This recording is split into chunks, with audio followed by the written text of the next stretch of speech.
Well, welcome to another episode of My Life in Football, and I'm pleased to say an old friend is joining me today, who's Harrow Borough manager Steve Baker. But Steve, lovely to see you again, mate. And how's things, I suppose, in pre-season for you so far? I mean, are you getting everybody you want to get in, or are you happy? Yeah, we're not too far off, Dave. As I said to you before we started, we're in a much better position than we were this time last year. It was difficult coming back after COVID, and I'm sure we wasn't the only club. A lot of people didn't know what they were doing, who was staying, what they were doing, because it's been a difficult couple of years. So we're certainly in a stronger position than we were. I've kept the majority of the squad that I was hoping would stay, which is good. We've lost a couple, which is always disappointing, but some of them have been for personal reasons or work reasons or ultimately football reasons. So no major issues there. We've got a couple of new signings that we'll be announcing this week, which is good. A couple that we've been after. We've got one or two, like most clubs, that we're going to be taking to have a look at pre-season. A couple that have been released by pro clubs. So in general, I think I said at the start of last year, if I could keep the core of what we had, and I think if we could add 4 or 5 to that, we should be better than last year. And at the minute, it's going in that direction. Still short of a couple, but the level we're at, the budget I work with, you have to hold your nerve a little bit. You can't panic too early, because unless you've got fortunes, like some clubs, they announce a new signing every day, and you know that they're on contracts, and it's because they've been offered good money, and good luck to them. I just have to be a little bit more patient. There'll be ones that we want to get that might come available, but might not come available for 4 weeks. So in the meantime, we crack on. We look at who we've got. We start back training Tuesday. If I'm being honest with you, I can't stand it. I hated it as a player, and I dislike it even more as a manager, and I dislike it even more every year. I just, nothing gets me going about pre-season. I don't like the games. I don't like the training. Your regular players never play well in pre-season. Then everyone starts to panic because you're not looking right. For whatever reason, we're dreadful in pre-season. We always have been. But I guess it's a necessary evil. You have to do it. And as long as they're up to speed when the league starts, that's really all that counts. And at the minute, I'm quietly confident with what we got, and with 1 or 2 more coming in, we should be in a fairly healthy position, hopefully. I suppose it must be managers, before we start talking about your career in football. I mean, it must be managers as well that think to themselves, well, we've got the first training session coming up on whenever it'll be, and just all these players saying, yeah, we're definitely coming back, Gaffer, we're definitely going to come back. But until they actually walk through that door and stand on that pitch, does that make you worry as well? Yeah, there's an element of that. I mean, we've got 3 or 4 that have signed contracts, which was good. I'd like to have a couple more on contracts, but we're still working on those at the minute. 1 or 2 of them have given them a word, and I think the fact I've worked with them 3 or 4 years, if they told me they're coming back, they're coming back. There'll be 1 or 2 that said they're going to come back, that won't come back. And I've had a couple in the last couple of days that I was expecting to come back who've now told me they're not, probably because they've got to make a decision because we're all going back next week. So, but listen, until they turn up, and ultimately until the season starts, some of them could go anyway. So, but I think I've been doing it long enough now not to let that worry me too much, because I think there's been times where, like, if I go back to last year, we're probably at stage pre-season. It's probably the worst we've ever looked in my 7 years there. And you try not to panic. It's difficult not to, but ultimately, I've never been at a club where at the end of the season, people hark back, oh, weren't we good pre-season? Or I remember that defeat, we looked poor. No one worries about it too much. It's about getting fit, making sure the squad's hopefully improved from last year. And like I say, we've got 1 or 2 more that we're looking to bring in. There's a couple of loans with pro clubs we're looking at, which take a little bit of time as well. They won't be done too early. But on the flip side of it, there might be a couple that don't come back that we're expecting, but there's a couple of names coming in that we're going to look at, which I'm quite excited to have a look at, who could turn out to be gems. We had 2 or 3 coming last year, coming from step 5 or 6, didn't know much about them, wasn't 100% sure if they would make the grade after the first couple of friendlies, and 2 or 3 of them ended up playing nearly every game for us and did really, really well. Good young lads who I think will have big futures. So that side of it, hopefully there'll be a couple of surprises as well, which would be nice. Good. So I suppose, Steve, getting to what we normally use as our first question is, how did you first get involved in this crazy world of football in the first place? Was it through school or through Saturday or Sunday team? Well, from a playing point of view, probably my dad. My dad was a Chelsea fanatic, God bless him. And my sort of first memories of kicking a ball around with him, and then signing for my local side. I grew up in West London in Hayes, and the local side was St Claret's. I think I played my first game when I was about 8, and I think at a young age I clearly had some fair bit of natural ability to play, whether that was on the wing or as a forward. And a couple of years later, through doing well at school and playing district and county football, I got invited on trial at Spurs, and then spent nearly 6 years at Tottenham from the age of 10 up to just before my 16th birthday. I had 6 unbelievable years there. I was fortunate to play for some fantastic coaches, played with some good players who went on and had really, really good careers. Unfortunately, I missed out on my apprenticeship by one space. I thought I'd got it. And the day before I thought I was getting it, they signed Nick Barnby. In fairness, he didn't have a bad career. So it was probably the correct decision. But it was funny because when I look back, I got released because of my size. I was tiny, weighed about 9 stone, and a lot of the lads at 15 or 16 were grown men, and I was still probably had the body of about a 10-year-old. And I got released, and then spent about 10 months at Chelsea, and then signed an apprenticeship at Brentford about 10 months later. And oddly enough, a year later, I got invited to go back and play for Tottenham in a competition in Switzerland. And when I went back, I'd grown about a foot, put about a stone on. And they said to me at the time, had I been that size a year before, they'd have given me a deal. And not that meant much then, because I wasn't getting one. So I went back, finished my apprenticeship at Brentford. Second year, had a lot of bad injury. Didn't make pro. I'm not sure I would have made pro, to be honest, anyway, if I hadn't got injured, but you'll never know. And then being a Hayes boy, I made my way into non-league football. And Hayes was my club I supported as a kid, and I watched loads of games. My dad used to go and watch all the time. We lived about a minute from the ground. He used to drink in the club all the time as well. And probably like most lads that leave a pro club, you think non-league's easy. And then it was welcome to the real world of going to work every day, and then having a 6'4" centre-half who was going to smash the different living daylights out of me. And it was a different game then, 20-odd years ago. And but I wouldn't change it for the world. I had fantastic times at Hayes. I left briefly, and then Terry Brown took over as manager. And within I think 18 months, we'd won the Ryman Premier, and then went back into what was the old conference. We obviously didn't have conference north and south then. And I remember sitting down with Terry when we went into it, and he said, you need to work harder, you need to get fitter. And that year was probably the hardest I've ever worked, and come back pre-season. And I tore my ACL pre-season against Swindon. And from some bad surgery and a little bit of bad medical advice, I ended up having 3 operations and spent nearly 3 years out injured. And I never recovered back to the level, because back in those days, you didn't have the rehab they've got now. You didn't have the help or the facilities. And I never recovered. And it's something that to this day really still doesn't sit well with me. I ended up having an half-decent career. I played for Egham Town for a couple of years, eventually played a player coach over at Chertsey. But I knew I was never going to get back to the level I was at. And in fairness, some of that self-reflected. I think I sort of missed the boat and then never got fit enough. You know, things, your lifestyle changes a little bit, and kids come along and work and things like that sort of take a preference. But the one thing I always wanted to do, I said to myself then that I wanted to go along the coaching and the management route and try and get to a higher level than I did as a player, because unfortunately I had that taken away from me. And a lot of people that probably played with me towards the end of my career, if you asked them what was I like, they'd probably say, yeah, he wasn't bad. But until I got my injury, I think I was a very, very good player, especially at youth level. And I think I could have had a good career, and I think I could have got back into the pro game had it not been for my injury once I sorted my lifestyle out. So I didn't mind a night out, if I'm being honest. So Steve, what was the situation? So I mean, when you've gone from, we take you right back to Spurs, you know, when you went into there, what was that like for, I mean, how old was you? What did you say, you was about 10? Did you say when you went to Spurs? Yeah.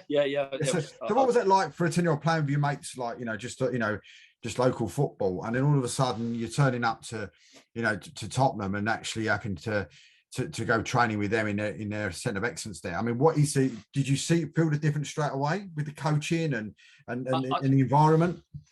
Yeah, I mean, I think if you're a kid at that age and you've got good natural ability, you're fairly comfortable in both because you're naturally quite a good footballer. But I think back in them days, what I thought was better at the time, which they don't do anymore, if you signed at Centre of Excellence for a pro club, you still played for your Sunday team, you still played for your district team, you still played for your county team. So you never got above your station and you still played with your mates. So I think the only problem was I was ending up playing 5 games a week. I ended up having a cartilage operation at 14. And that was probably the start of my problems, just playing too much football. But from a coaching point of view, all of a sudden you were going up to White Hart Lane twice a week. And I was working with coaches, people like Pat Holland, Keith Blunt, Joe Gadsden, some top names that had played the top level. And all of a sudden, over the next couple of years, your technical ability, just all of a sudden, your game completely rode. But it was very simple coaching. I've got to be honest, it wasn't like a lot of the coaching. I think some of the coaching now is overcomplicated. I mean, I see coaches doing overload attacks and defendings with 9-year-olds and 8-year-olds. And I think it's a little bit too complicated at times. Whereas then it was all about technique, all about passing the ball, all about good first touch, skills, having a trick in your locker. But also playing in your natural position. If you was a forward, you didn't spend 6 months playing at right back. I might sound a bit of a dinosaur then, but I think they wanted you to develop you in the area that you were good. But also you were surrounded all of a sudden by good players. So for me, it was fantastic, and I wouldn't change it for the world. It was especially at Tottenham was great. The club looked after us, and it was just total football. And I can honestly think back, and I don't think I ever did a training session and come away and thought I didn't enjoy that. It was all about enjoyment, expressing yourself. But we had good coaches. I mean, don't get me wrong, they were old school, they were strict. You behaved yourself and you did it properly. But when I look back, and I see some kids now, and I've done a little bit of academy coaching over the last couple of years, and I watch a lot of academy football now through. I work with a League 2 club, and I look at a lot of them. They don't look like they enjoy themselves, Dave. It seems very, very different now. I mean, don't get me wrong, the rewards at the end of it are unbelievable. But in them days, it was just really, really enjoyable. And like I say, I was fortunate to work with some really, really top people. So, I mean, when you're going in there sort of week in, week out to Spurs and you know, and being accepted to come for the next year and the next year. And you know, when you get to that final year that you was talking about, was it when he was 16 when he was, yeah. that final year, and you get called in, you're expecting to, you know, as you said, you're thinking that you may have that final spot to go in, etc., etc. How does a 16-year-old then react to that when you're then told you go into, I'm assuming you get called into a meeting and they say, look, unfortunately, we're not going to take you on. I mean, what was your mindset then, you know, going into, did you have that mindset of thinking it's all over for me now, or I'm not going to find nowhere else? Or had you other offers on the table that you knew you could go straight to? No, it was, I've got to be honest, it's weird. I probably can't remember what I did last week, but that, you talking about that then, that gives me goosebumps because I can remember that like that was yesterday. And back in the day, they didn't call you in individually; they spoke to your parents. Right. I think it's just the way they did it then, which was fine. And I was 50-50 on whether I'd got that place because we were hearing rumours at the time. There was a lot of clubs that come in for Nick Barmby, and me and my dad knew there was one space left, and it was either he was going to get it or if he didn't sign, I was going to get it. And I remember training on the Tuesday night, and I come out and I saw my dad. He didn't even need to say anything. It was written all over his face. We sat in the car, and I can remember saying to him, I need to go to the toilet, and went in and started crying for about a minute, come back out and made out it was okay. And it was, the only way I could describe it, it's like that feeling when your first girlfriend dumps you. And I've had a few of them and all. And it was like someone had torn my heart out. And it was, because Tottenham was all I'd known for nearly 6 years. And you didn't have things lined up because no one had agents then. And it was, to be fair, Tottenham were good. They said, we will ring clubs for you and put your name about. And it was weird. I had a couple of calls, a couple of friendlies to go and play for Reading. And I remember going to play and I hated it because it wasn't Tottenham. Then I played another couple of games for a couple of other clubs. And I don't know, I felt a little bit lost. And then I went and played in a trial game for Chelsea. And they took me in. I played 6 games, scored 6 goals. And then they said, we can't offer you a deal. We don't need another centre forward. And a week later, I played for the London FA. I come on in a cup game at the old Stamford Bridge. And I come on after 5 minutes. The guy got injured, and I played on the wing. We were 2-0 down. I scored 2 goals and made one. And after the game, they offered to sign me because I played in a different position. And I was at Chelsea for about 7 or 8 months, and I never enjoyed it. And it was strange. My dad's biggest love was Chelsea Football Club, and I've never seen him so proud when I signed there. I hated every minute of it. The coach that was in charge of it was dreadful. And when you hear a lot of these horrible stories now when we go back, now mine was of no level of what certain people have experienced, but the guy that was in charge when I was there was absolutely vile. His treatment, his bullying of kids was just had no place in football. And in the end, my dad said, we need to get you out of there. I hated it. And my old Tottenham coach had gone to Brentford. A guy called Joe Gadsden, who to this day was the best coach I've ever worked with. He was phenomenal. And Joe had kept in touch with us and said, if it don't work out, let me know. And my dad put a call to him. And the next day I signed for Brentford on a 2-year apprenticeship. And I loved it. It was tough. It was in the old days where you got, I think, £29 a month. And for that, you were in at 9 o'clock in the morning and you were cleaning the turnstiles at 10 o'clock at night. It was a totally different environment. I was a little bit fortunate, to be honest. I came in very, very late and I'd already agreed a job outside football. So I was fortunate I didn't have to do a lot of the chores a lot of the apprentices had to do that had already signed a couple of months before. So I was one of the lucky ones, to be fair. But it was, I had 2 good years at Brentford, met some good people. I was unlucky with injury, which was one of them things, and then I said, and then it sort of it built you up to go out into the real world. But no, coming away from Tottenham, even when I talk about it now, it's something that still gets me a little bit. It's no one's fault. I probably their decisions were right at the time, and football's a funny one. It's all about timing sometimes, and a little bit of luck, right place, right time. And as I said at the start, if it had been 6 months or a year later, I might have got a pro deal, but I didn't get one, and the rest was history, as they say. So was it at Brentford then that you got your ACL? No, I left Brentford 2 years later. I got released, didn't get a pro deal. And then I signed for Hayes, and it was my 3rd year at Hayes. We'd won the old Ryman Premier, which was then Step 2. Went into the old Conference, which was a hell of a league at the time, some of the clubs in it. And for a club like Hayes to get promoted, that was almost like the crazy gang story, because at the time we shouldn't have got anywhere near winning that league. But Terry Brown was an unbelievable manager and has proved what he's done since. But he had a knack of getting people that wanted to play for him, weren't necessarily concerned about money. And the team spirit almost won us the league, and it was built on a team that didn't concede many goals, but we won so many games 1-0. And I remember Terry at the time used to love it. We'd come off week in, week out, and you'd hear the opposition going, how have they beat us? They were terrible. And I'd just see him laughing as he was walking off the pitch. And he'd be, we won again. And I'll never forget it. We had a meeting at Christmas. We were 13th in the league. And he said, if we can get on a run, we got a chance. We went 26 games unbeaten, and we won the league last game of the season by 1 goal. We won 3-0 at Carshalton away, and we pipped Enfield to the league by 1 goal. And it was unbelievable achievement. And then we come back, got myself super, super fit. As I said earlier, I'd had a chat with Terry, told me what I needed to do. I've come back, was the fittest I've ever been, and I caught my studs in the turf against Swindon pre-season. A friendly turned, had a snap, and that was it. I think I made 1 appearance again for Hayes. 20 minutes later, a year later, Northwich Victoria away, and I did my ACL again. I did it 3 times. And unfortunately that was it. And the career at Hayes was over a couple of years later.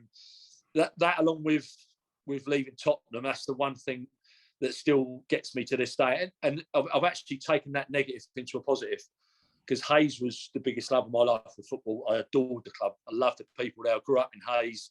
It was my club. So then to know that you're going out on loan and you know you're not coming back, and bless Brownie, I don't think he had the heart to tell me I wasn't going to get back in. He said, we need to get you out on loan to get you going. So I knew I wasn't coming back.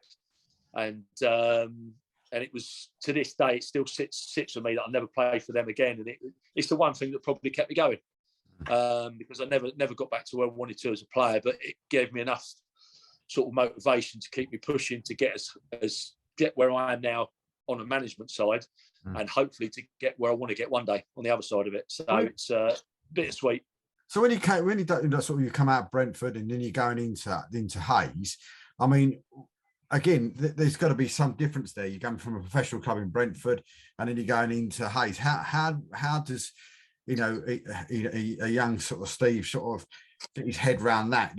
One minute you've got sort of all this structure on a daily basis, and then you're going into a sort of a non-league club where I'm assuming even then it was like a couple of times a week training and whatever else on a. How do you get your sort of mind around? Well, I'm going to work a little bit more, and I'm doing a little bit. It's almost like a job to a hobby type thing, if you know what I'm trying to say, with the football. How do you get your head around, around that? It's I think the transition period is really, really difficult. In fact, in actual fact, I think it's even harder now for the young lads coming out, because I think they live a lot more in a bubble now. Whereas back in the day, because if you was an apprentice at a club, as I said, you worked behind the bar, you worked in the turnstiles, you cleaned the toilets, you weren't above your station. But it is hard because you're training every day, and you come into non-league football, and I guarantee every player that comes out of pro football into non-league football thinks they're going to crack it and it'll be easy. It's not. It's so difficult, because a lot of times when you're at a pro club, you're playing youth football or reserve football. The level's maybe not that great, and all of a sudden you're playing against proper men in non-league football. And 20 years ago, they got away with booting you for the first 20 minutes. It's not like nowadays. You can't do that anymore. And you was an 18-year-old kid coming in playing against a 6'4" centre half who not only did he kick you, he told you he was going to do it 5 minutes before, and you knew it was coming again. And then when he'd finished, the geezer next to him was going to do it. And it was a real baptism of fire. And when you first come into it, you do okay. And I think a lot of players, I started to struggle with it, because all of a sudden then I was working every day. I was out. I loved the night out with my mates. I wasn't a one that would go out drinking before games, but if I went out on a Saturday night, I still struggled on a Tuesday. I was useless. I couldn't drink. I still can't now. And so that I then found it hard. And then you find your fitness levels go a little bit, your sharpness. You start picking up injuries, and I think that's when you have to maybe look at yourself a little bit. And I was fortunate; I had a few players around me to say, "Listen, if you want to do well and get back into where you were, you've got to look at your lifestyle, because you won't get away with that." And that was back in the era. No one took too much notes about your diet and nutrition. Listen, if I looked after myself then like I did now, I could have had a really, really good career, because what I do now is what I should have done 20 years ago. But the culture in non-league football was when you finish training on a Thursday, you'd have 5 or 6 pints in a bar afterwards. And it was the same on a Saturday when you finished playing. And that's the one thing Brownie brought to the club. His culture of the boys having a beer afterwards, we won a league on that. And I wouldn't change that for the world. But I remember, it's quite funny, actually. The first year we went into the conference, Brownie came in and said, "Listen, boys, we got to start getting a little bit more professional now. So after a game, your first drink needs to be water. It needs to be at least a pint of water or a litre of water. If I catch anyone drinking beer straight after the game, it will be a week's wages." So I remember first game at home in the conference, big crowd at home. I think we drew 1-1. We went into the bar afterwards, and Andy Cox, who was a skipper, went up to the bar and he ordered, I think, 12 pints of Kronenberg and 12 pints of water. And we sat there at the bar drinking 12 pints of water, finished them, and then he turned around, we started drinking pints. Brownie was fuming, but he couldn't find one player because we'd all drunk the water. And but that was what you did in the day, and it was hard, because, as I say, you've gone from training every day and working hard and keeping fit, and all of a sudden you had to go and get a job, you had to work, and your football was, you all wanted to, like you say, football then it wasn't what your life was, and you couldn't earn a great deal of money in the time, so you had to work, and it was a little bit of a culture shock. And the other side of it, I mean, the facilities are much better for the players now going into non-league football. I think the training's a million times better in non-league football, because as great as Terry was as a coach and a manager, and Willie and people that worked alongside him, they were great. Facilities were absolutely garbage. We used to, on a Tuesday night, our running was behind the stand, and you could just about see. You'd run up concrete steps. You could bet you'd have one floodlight on. The training was dreadful. Thursday night, we would train behind the food canteen hut on a little bit of grass with a goal, and if we were lucky, occasionally we'd get on the pitch. So the training was terrible. So that was but that wasn't the fault of the coach. Just didn't have the facilities. There was no 3G pitches. You had nothing like that. But fortunately, we had good players that knew what to do on a Saturday, so that side of it would get you through it. But yeah, it was a difficult transition period coming out of it. And even to this day, though, Steve, you don't see many sort of professionals coming out of professional football into non-league and doing really well. I mean, the only three that, even that, there's probably a lot more, don't get me wrong, than the three I'm going to mention, but the three that I've seen is Jamie Curran, who's come in. Ibrahim Asonko down at Harrow, he came in and was like a Rolls Royce. And also the now Billericay manager, Danny Brown. That Danny Brown was probably my favourite non-league player, I think, by a country mile. He'd be one of these ones, a bit like what you just said there, where you tell somebody's going to kick him and and they won't go anywhere near him, And I remember him in a match against Waltham Abbey one day, and the guy's coming towards him and he's growled at him to say to him, look, you do that again, I'm going to put you over the fence. And the next time the kid came running at him like that, he saw Danny coming towards him and he just let him have the ball and just ran off. Yeah. It was just brilliant. But it was just that different type of football. But so you're in Hayes. I mean, what was it? Literally a case of Hayes because that was your local side, and that's why you moved into Hayes in the first place. Yeah. Literally, I grew up, like I say, my dad was an ardent Chelsea fan, and he used to take me to Stamford Bridge quite a lot. But most Saturdays ended up going to watch Hayes at home, and they had some big FA Cup games over the years, and we literally lived a 2-minute walk to the ground. But my dad, probably like a lot of dads back in the day, like clockwork, 5 nights a week, would leave home at 9:29, walk over to the football club, meet his mates, have 3 or 4 pints, walk back home at 11:29, come in, put the football on the telly, and I'd still be waiting up for him to come in. Then we'd sit about, talk about football, or you watch Match of the Day, or whatever was on that night.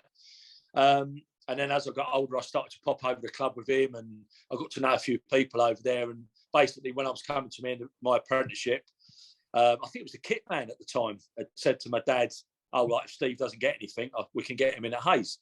And it was weird because I had no sort of inkling of going into non-league football at the time. It wasn't like a natural progression at the time. And but if I was ever going to go anywhere, it was only ever going to be Hayes at the time. And it was literally the day I left, it was agreed I would go in at Hayes pre-season under Clive Griffiths, who was a manager at the time. And I went straight in there and had an up and down first year. I think, to be honest, when I look back, probably a lot of that was to do with me rather than the manager. At the time, I blamed the manager for everything, like a lot of 18-year-olds do when they get in the club. And I was probably, I think I saw Clive a few years ago and I apologised to him. And he probably thought, "What are you talking about?" And I said to him, "I must have been a nightmare to manage." And I was. Not on the pitch, off the pitch, because if I didn't play, I was sulking and moaning. But Clive didn't stay too long after that. And I think once Terry come back in, I went back to the club and I found a manager that I would have run through a brick wall for. And I like the way he managed as a person. And if I'd have had my way, I'd still play for Hayes now if I could. I would never have left Hayes. It was never about money for me. I mean, I'll show you how much I loved it at Hayes. I didn't kick a ball for nearly 2 years and I didn't miss a game. And I went to every single away game in the conference. I travelled with the boys, injured or not. In the end, Brownie nearly banned me from away games because if we had a long one on a Friday night, the lads obviously had to have a quiet night. I'd end up in a nightclub with whoever else was injured. And I think one night we come back and I'd come back with, I'll be careful what I say, but I'd come back to the nightclub back to the hotel room. And our centre forward, I've ended up getting him to go next door with one of the lads. He slept on the floor, woke up, he put his neck out and he couldn't play the next day. And when Brownie found out, he went berserk. And I got put on a season ban for the away games, which I appealed and he let me come back the following week. But I was under strict instructions after that to behave myself. But it was a fantastic club. So I made some friends for life there, which I still speak to now. And football memories probably made the best ones ever there. And some of my own memories from going there with my dad, who's no longer with us, but my memories of my dad growing up at Hayes Football Club and the friends we made there, I wouldn't change it for the world. It was an unbelievable club. Does that mean your wife's in earshot? Possibly. Yeah. But I mean, the doors are closed, but the walls have ears. So I mean, from there, from Hayes and Yedding, and you've had your injuries. I mean, so you was out for a period of time. Did you come back and play again, or did you just go straight into a managerial role? I come back into after. It's weird because when you're fit and you're playing well, everyone's your mate. Everyone wants to sign you. A couple of years later, when I stopped playing for a while because my knee was just knackered. Even though I'd had lots of surgery, I then done it again. I had brief spells at Hendon, Harefield, a couple of other clubs, and I sort of lost my love for the game a little bit, and I couldn't get fit. I put a bit of weight on, and then I moved, and I moved over sort of back end of Staines way, and I started to try and play again. My knee didn't feel too bad, and Byron Waltman, who now works with me at Harrow, he got the job at Egham, and his assistant was Reg Lever, and I knew Reg from Hayes back in the day. Reg was a legend of the club, and I got a call from Byron and said, "Look, I don't know if you fancy coming over." And I went down, and I did really well. I got myself fit. It wasn't to the level I was at, and for the first time in years, I really enjoyed my football. I'd done well there, and unfortunately, Byron and Reg got sacked after a little while, like everyone does at Egham, like I did in a few years after that. And then I stayed for a little while because Derek Payne took over as player manager, and I stayed and did a little bit with Payne. And then over the next couple of years, I had some other options. I did a little bit of coaching at Molesey for a little while, and some other clubs. And then I went back to Egham briefly as a coach. I then spent, I think, about 3 years as player coach at Chertsey, which was good, a real good learning curve for me, under Mark Turner, who's the chairman there now. And then worked with Roy Butler, who's the manager there now, and I gradually come away from the playing side. I didn't enjoy it anymore. If I played on the Saturday, I could walk for 3 or 4 days, and I was struggling just with fitness. And I felt a natural progression to go into the coaching side. Which, if you'd have asked probably most people I played with years ago, would I have gone onto that side? I'd say every one of them has said no chance.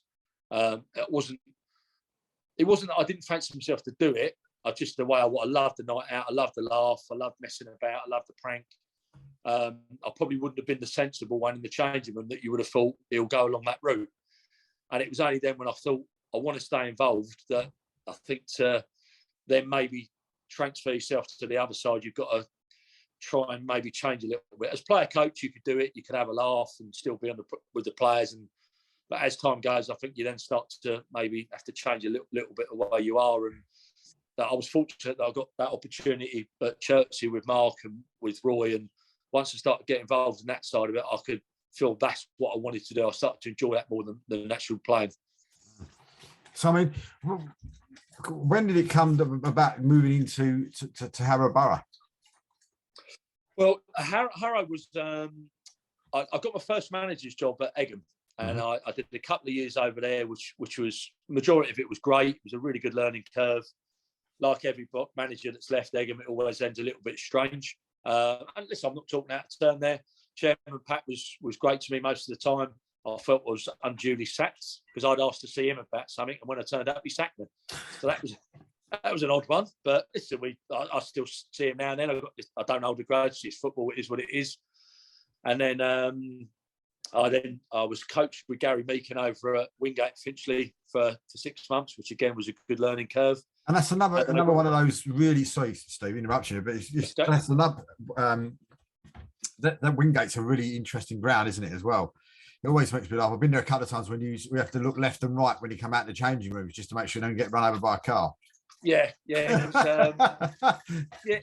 was. I had an interesting time there. That was the first time I jumped up to a good level from a coaching point of view, and I must admit at the time, it was a really, really big learning curve for me. I wasn't sure at the time if I was ready to step into that level. I hadn't worked at that level for a long time. I'd only played at that level. I didn't really enjoy it on the training ground side of it. I didn't feel like I got a chance to express myself as a coach. And I don't think the players saw me as the coach. In hindsight, they probably saw me as a nice bloke who put the cones out and didn't say a lot. And that's the one regret I've got there, that I probably could have got involved a lot more, but I never felt I got the opportunity to. But listen, it is what it is. It was a good learning curve. It was an experience, and I think sometimes experiences that aren't as good, you learn more out of them. So it wasn't a bad thing. And I then went to off the back of that. I then got the first team manager's job at Walton Hersham, which we might maybe touch on a little bit later. I didn't stay there for too long and resigned after a few months. I then immediately got the job at Chipstead. Had a great time at Chipstead, and then the Harrow Borough job come up, and Dave Anderson, who was the manager at the time of Harrow, I think he was parting company and made it clear that he was going to go, but as part of his sort of leaving agreement, he was going to advise the club on recruitment. And Dave, to his credit, he got me an interview, which, if I'm being honest, I don't think I would have got an interview at the time at Harrow Borough, because it's a big club, it was a big level. They weren't in a great situation in the league, which is why David said he didn't think he could take it any further at the time. And I think there was 15 games to go. They had 26 points, and on paper were probably going to go down. And I think because of my sales background, I felt that if I could get an interview, I'd have a chance. And I got in front of the board. I felt I interviewed very, very well. And in the short spells I'd had as a manager at other clubs, I'd got clubs out of difficult situations very, very quickly. And I felt that stood me in good stead at Harrow. And I was fortunate I got the job in front of some good names at the time as well. So it was a big gamble for them. And I can remember seeing a few things on social media of who's that they've given the job to, and I fully understand that, because no one would probably have known who I was. But they gave us the job, and I think we went in, and in 15 games, I think we got more points than they did in the first, I think, 26, 27 games. And we stayed up on the last day of the season. Ended up, we won 2 cup finals at the end of the season, and it was just a dream. If it could have gone right, it went right. And then things happen in football sometimes, and we've had a few ups and downs since. But yeah, it was the job sort of come out of the blue, and we went in and we give it a go, and it worked really well. And here I am, sort of 7.5 years later. I was going to say, it must be that sort of 7 years. I still remember the day, and I remember we were doing a show, I think a couple of days later afterwards, when, Dave had gone. And I mean, it must have been difficult, because I mean, Dave's quite a legend in, especially back then, was a real big legend in non-league, and especially with doing the non-league show on Radio 5 and stuff like that. So he probably put you under a little bit of pressure following him as well, do you think? Listen, I've been a good mate of Dave's for years anyway, so I knew him very well before he'd gone in there. I think it was one of them. It was a bit of a no-brainer for me, because listen, it is what it is. Most jobs you get in football is because the club is struggling. And at the time, listen, Harrow's a tough job. I know that more than anybody. And Dave knew that. And Dave had done a good job there in the time that he'd been there. But I've had difficult times at Harrow, and he was going through a time where he was finding it difficult. It's a tough league, as it was at the time. A lot of money in the league, a lot of big clubs. Harrow's not a big payer. And predominantly over the years, regardless of who the manager was, the club have always been in and around the relegation zone. And but I felt, if I'm being honest, if we'd have gone in there and gone down, I don't think I would have carried the can for that, because the club was going down anyway. But Dave's big enough and ugly enough to know that I think he felt if he'd have stayed there, I don't think he thought the club were going to get out of it. And sometimes it does need maybe a fresh voice in the change room, bit of a shake-up, and it happens. Sometimes it works, sometimes it doesn't work. So for me, it was a no-brainer, because there was no real pressure from the club, and there never really has been since. They don't work like that, don't operate like that. The only pressure was the pressure I put on myself. But I did know that if we could keep them up, it would get me to the level that I wanted to get to at the time. And that, again, as time goes on, that might open other doors. And yeah, I mean, Dave's certainly a big figure in non-league, and since then he's gone on and done some unbelievable things at other clubs as well. He just, I think the timing was right for Dave to step aside, and for me, fortunately, the timing was right to take the job. So how did the club react when you got moved divisions as well? So moved from the Eastern Prem into the Southern League. I mean, that must have been maybe a little bit of a shock as well in the club as well. And did that affect your wage budget and bits and bobs as well? The club were very, very disappointed. The chairman especially, because Peter's been at the club involved over 50 years now. I think it's about 54, 55 years, from supporter to secretary to chairman to everything. He's done everything at the club. And his dad was previous to that. And but having always been part of the Isthmian League, and he used to be on the Isthmian board, I believe, and he was been a big part of that. So for Peter to come away from that, I know he wasn't overly happy with it. The club weren't happy with it.